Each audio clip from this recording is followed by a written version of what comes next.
Kalau hatimu rusuh, mbok kamu tanya pada hatimu, hasilnya ya tetap rusuh.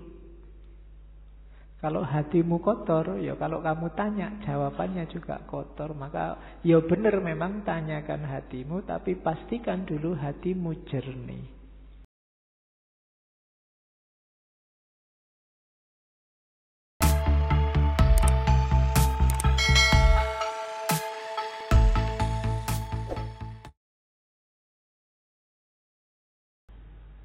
Terus ini yang harus dibaca agak dalam, tarkul ikhtiar.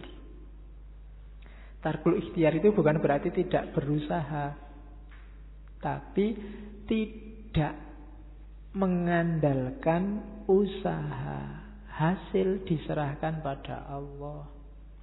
Jadi tidak bersandar pada ikhtiar sendiri. Karena kita ini tidak punya daya, tidak punya kuasa. Yang punya daya dan kuasa hanya Allah. Lakukan saja. Paling maksimal yang kita bisa, hasilnya serahkan pada Allah. Jangan mengeluh, oh saya sudah kayak gini tapi hasilnya gini. Berarti kita iktimat pada ikhtiar. Tidak, jangan iktimat pada ikhtiar. Saya sudah belajar loh Pak siang malam, nilainya kok masih jelek. Tidak, nilaimu nggak ada hubungannya sama belajar. Jangan iktimat pada ikhtiar. Saya sudah berniat baik, berusaha baik, kok masih disalahpahami Pak. Biar aja, tetap jadi orang baik. Karena amalmu tidak bisa jadi sandaran. Yang bisa disandari cuma Allah.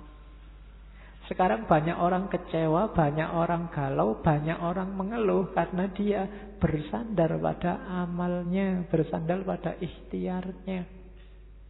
Ketika ikhtiar itu gagal, dia mengeluh. Tidak, serahkan hasilnya pada Allah. Itu makna tarkul ikhtiar. Jadi kalau kamu sudah bekerja, berusaha tanpa mikir nanti imbalannya apa, kamu sudah masuk ke level ini.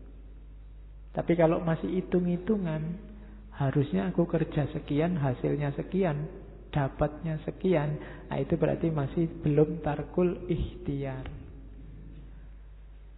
Terus suratul wujud. Suratul wujud ini ya kepandaian membaca wijdan. Wijdan itu intuisi, suara hati. Orang-orang kalau ingin masuk ke level suratul wijdan ini, kalau pakai Ghazali syaratnya satu, hatinya harus bersih. Banyak orang bilang, tanyakan hatimu. Cuma sebelum kamu tanya pada hatimu, pastikan dulu hatimu bersih. Kalau hatimu rusuh, mbok kamu tanya pada hatimu, hasilnya ya tetap rusuh. Kalau hatimu kotor, ya kalau kamu tanya, jawabannya juga kotor. Maka ya benar memang tanyakan hatimu, tapi pastikan dulu hatimu jernih. Sehingga kamu bisa suratul wujud, bisa mendengarkan suara hati. Batinmu jernih. Tapi kalau masih banyak dosa, katanya Ghazali kan, dosa satu, kotoran satu, dosa dua, kotoran dua. Semakin banyak dosa, ya semakin gelap. Dosanya nggak dibersih-bersihkan, karatan di situ. Kalau sudah karatan, membersihkannya susah. Karena dia kalau bahasa filsafatnya jadi habit, jadi kebiasaan. Kalau sudah biasa marah-marah, ndak marah itu ndak enak. Ngomong biasa aja rasanya kayak marah. Kenapa? Habitnya begitu. Kalau sudah dibiasakan suudzon, mikir benar itu lahirnya juga suudzon. Kenapa? Karena memang kotorannya, kotoran suudzonnya banyak di batinnya. Ketika minta fatwa ke hatinya, keluarnya juga suudzon. Jadi fatwa hatinya juga fatwa tentang suudzon. Maka suratul wujudnya tidak jalan. Jadi bersihkan dulu batinnya, baru bisa mendengarkan suara hati. Suara hati tidak akan menipu, ya. Dia pasti jujur. Kalau isinya jelek, keluarnya juga jelek. Kalau isinya bagus, keluarnya bagus. Dan nggak ada yang bilang kalau sudah tanya ke hati terus hasilnya mesti apik. Nggak ada yang bilang begitu. Oke, jadi bersihkan dulu hatimu. Kalau hatimu belum bersih, ya sementara pakai akalnya dulu. Kalau akalnya juga tidak bersih, ya kamu cari guru yang bisa membersihkan. Cari mursyid, cari ustadz yang bisa kamu mintai fatwa. Ya, fatwa untuk dirimu aja. Ya pasti bukan MUI, karena MUI nggak mungkin ngeluarin fatwa untuk kamu sendirian. Ya.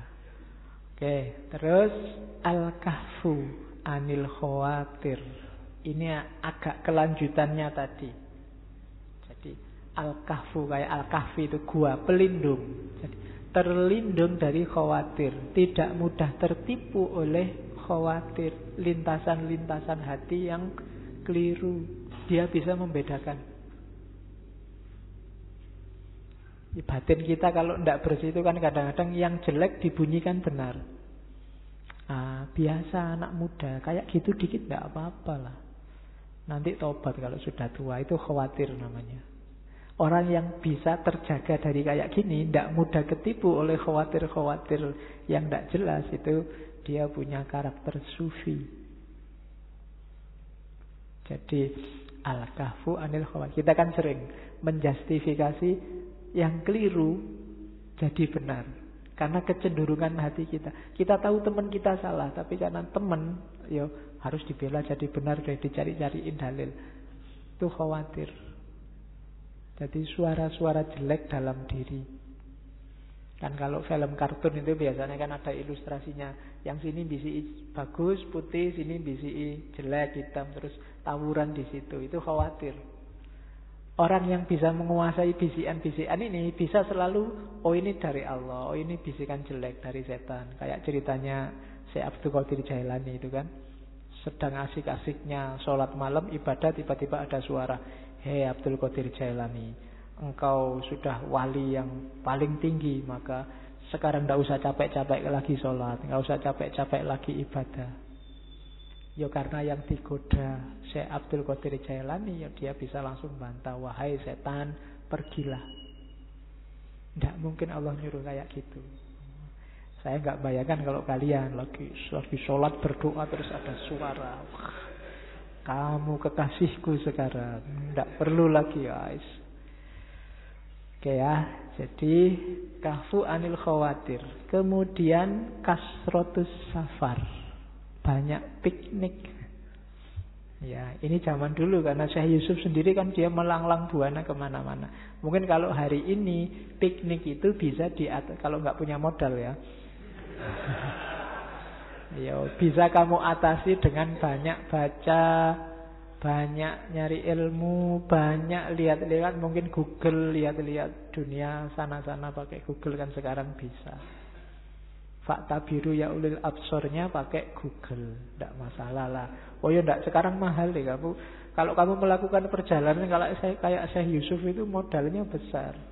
Dari Makassar ke Banten, dari Banten ke Aceh, dari Aceh ke Yaman, dari Yaman ke Mekah, dari Mekah ke Syria. Wah, itu saya tidak tahu maskapainya apa saja yang ditempuh zaman itu, mahal. Tapi yang jelas jangan seperti kata dalam tempurung, harus kasrotus safar. Kasrotus safar itu manfaatnya banyak. Kamu jadi ngerti bahwa ternyata saya itu kecil, ternyata banyak orang lebih pintar dari aku, ternyata banyak ilmu-ilmu baru yang aku tidak tahu. Kasrotus safar bikin kita terbuka wawasannya. Orang yang kurang piknik itu pendapatnya jadi terbatas dan sempit. Makanya sekarang kan banyak sindiran, kamu kurang piknik bro. Ya, jadi kamu tidak gaul, tidak update. Jadi kasrotus safar, baca ibro di mana-mana. Terus dua yang terakhir, tarkul iktisab dan tahrimul iddihar. Ini sama kayak tadi tarkul ikhtiar. Jadi kalau tarkul iktisab itu tidak bersandar pada amaliyah lahir, sementara tahrimul iddihar itu amaliyah batin. Batin pun sandarkan pada Allah. Amal batin itu misalnya saya sudah sabar, lupa, itu kan amaliyah batin. Saya sudah ngalah, lupa, itu amaliyah batin. Hasilnya juga pasrahkan pada Allah. Jangan diwajibkan saya sabar harusnya akhirnya menang. Enggak. Menang dan tidak urusannya Allah. Tugas kita cuma sabar. Saya sudah sholat malam hasilnya harusnya kemuliaan. Sholat malam di tangan kita tapi kemuliaan di tangan Allah. Itu tahrimul iddihar. Kalau tarkul iktisab kayak tarkul ikhtiar tadi. Jangan bersandar pada amal. Yang tarkul iktisab amaliyah lahir, yang tahrimul iddihar amaliyah batinnya. Itu 10 rukun tasawuf.